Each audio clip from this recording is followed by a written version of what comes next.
Assalamualaikum warahmatullahi wabarakatuh. Halo semuanya, perkenalkan kami dari kelompok 8. Sebelumnya terima kasih kepada dosen pengampu kami, Bapak Dr. Ari Putra MPD. Perkenalkan, nama saya Anggiska Albania dan rekan saya. Perkenalkan, nama saya Rina Aprianti. Baiklah teman-teman, di sini kami akan membaca hasil diskusi kami tentang pendidikan anak berkebutuhan khusus. Baiklah teman-teman, di sini materi pertama akan saya sampaikan. Nah, saya akan membacakan latar belakangnya. Pendidikan merupakan sebuah proses transformasi pengetahuan menuju ke arah perbaikan, penguatan, dan penyempurnaan semua potensi manusia. Pendidikan juga merupakan hal yang sangat esensial bagi manusia karena dengan adanya pendidikan, maka kehidupan seseorang akan bisa berubah. Semua warga negara berhak mendapatkan pendidikan termasuk di dalamnya anak berkebutuhan khusus.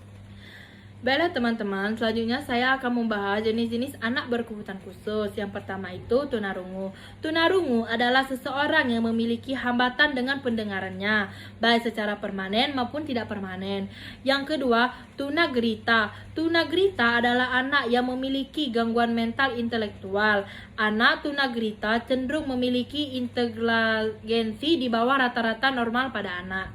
Yang ketiga, tunadaksa. Tunadaksa merupakan suatu keadaan rusak atau terganggu sebagai akibat gangguan bentuk atau hambatan pada tulang otot dan sendi dalam fungsi yang normal pada anak.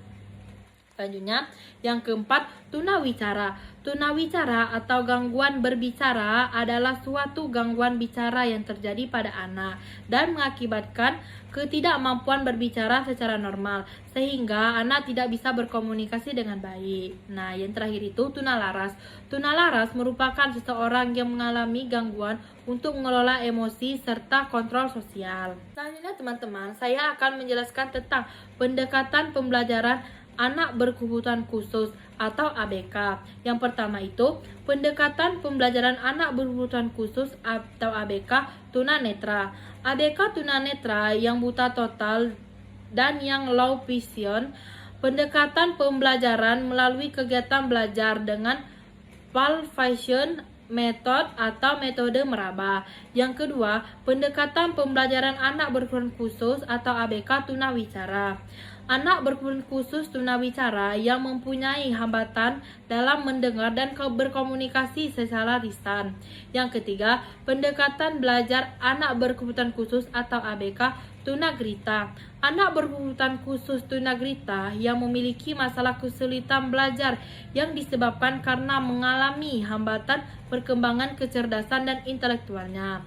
Baiklah teman-teman, mungkin itu saja yang bisa saya sampaikan. Materi selanjutnya akan disampaikan oleh rekan saya. Pada rekan saya persilahkan. Selanjutnya yang keempat, pendekatan pembelajaran anak berkebutuhan khusus ABK atau tunadaksa. Anak berkebutuhan khusus tunadaksa yang mengalami kelainan cacat tubuh pada sistem otot dan rangka, tulang, persendian, serta kerusakan pada masa perkembangan otak yang menyebabkan gangguan anak, gangguan kecerdasan, gangguan komunikasi, gangguan kondisi, gangguan perilaku, dan lain-lain. Yang kelima, pendekatan pembelajaran anak berkebutuhan khusus ABK atau tunalaras. Anak berkebutuhan khusus tunalaras yang mempunyai permasalahan emosi dan perilaku akut yang bertentangan dengan norma sosial, yang bahkan seiring berbuat onar dan cenderung mengarah pada tindakan kriminal. Yang keenam, pendekatan pembelajaran anak berkebutuhan khusus ABK autisme. ABK autisme yang mengalami kelainan pada perkembangan sistem sarafnya. ABK autisme memiliki kesulitan berkomunikasi dengan normal, kesulitan membangun hubungan sosial, kesulitan memahami perasaan orang lain, dan lain-lain. Selanjutnya, metode pembelajaran anak berkebutuhan khusus atau ABK. Yang pertama, pembelajaran ABK berbasis proyek atau project based learning. Metode pembelajaran ini memiliki tujuan memberikan training atau pelatihan kepada para peserta didik ABK untuk dapat saling berkolaborasi, saling bekerja sama, dan menanamkan empati satu sama lain dengan membentuk kelompok belajar, pengalaman proyek kelompok, melakukan eksperimen-eksperimen yang dilakukan oleh kelompok. Yang kedua, metode pembelajaran ABK secara tatap muka. Jadi, metode pembelajaran ini dilakukan secara tatap muka atau bertemu langsung antara para pendidik ABK dengan para peserta didik ABK-nya. Yang ketiga, metode pembelajaran ABK secara online. Metode pembelajaran ini diterapkan dengan menggunakan dan memanfaatkan jaringan internet untuk kegiatan belajar mengajar atau KBM secara online. Yang keempat, metode pembelajaran ABK dan home visit.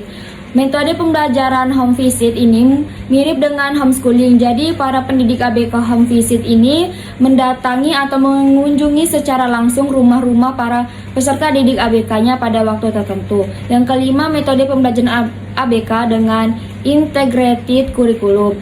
Metode pembelajaran integrated curriculum ini dapat diterapkan untuk para peserta didik ABK yang berada berbagai wilayah di Indonesia secara online dengan materi pembelajaran dari berbagai mata pelajaran yang terintegrasi satu sama lain. Yang keenam, metode pembelajaran ABK secara blended learning. Metode pembelajaran ini menerapkan dua pendekatan sekaligus di dalam pelaksanaannya, yakni pembelajaran yang dilaksanakan secara online dan sebagainya lagi dilaksanakan secara tatap muka. Yang ketujuh, metode pembelajaran ABK melalui radio.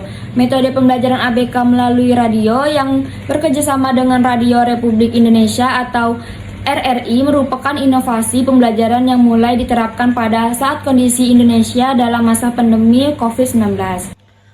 Mungkin itu saja materi yang bisa kami sampaikan. Adapun kesimpulan dari materi kami sampaikan tadi, pendidikan anak berkebutuhan khusus atau ABK merupakan strategis dalam memberikan kesempatan yang setara bagi anak-anak dengan keterbatasan fisik, intelektual, emosional, maupun sosial agar dapat berkembang secara optimal. Pendidikan inklusif menjadi salah satu pendekatan yang menekankan penerimaan dan penghargaan terhadap perbedaan individu, sehingga ABK dapat belajar bersama dengan anak-anak lainnya dalam lingkungan yang ramah dan adaptif. Mungkin itu saja materi yang bisa kami sampaikan. Lebih dan kurang kami mohon maaf. Kami akhiri. Wassalamualaikum warahmatullahi wabarakatuh.